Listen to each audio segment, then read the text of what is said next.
Oh. Hi, I'm Shanae, and this is my book talk. Don't we all love a little bit of self-deprecating humor? I know I do. We know you do. And it's sad. Shut up. Well, mix that with a dash of educational value, and you'll get the award-winning autobiography, Laughing at My Nightmare, by Shane Burcaw.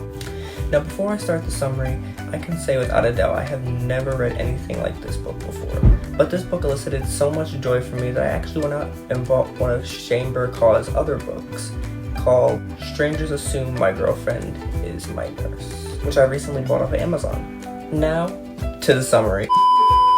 In this outrageously hilarious but informational autobiography, Shane Burcaw provides insight on what it was like to grow up with spinal muscular atrophy, a fatal condition that rendered him reliant on others for literally every aspect of his life. Burcaw divulges everything, from what it was like to use the restroom, from what it was like to wake up, and even what it was like to eat food.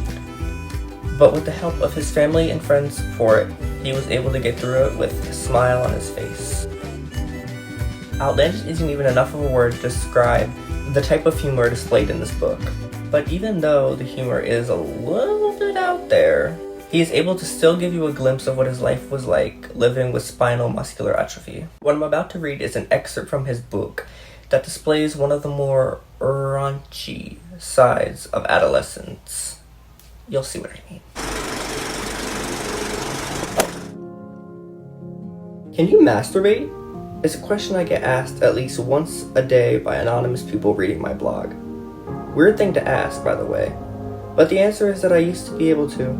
Before my wrists and elbows became too weak and atrophied to reach down between my legs while lying on my back in bed, I had no trouble partaking in that form of entertainment. Of course I had to be smart about it, since the cleanup process could be a little tricky. My solution was to lie in bed to watch a movie.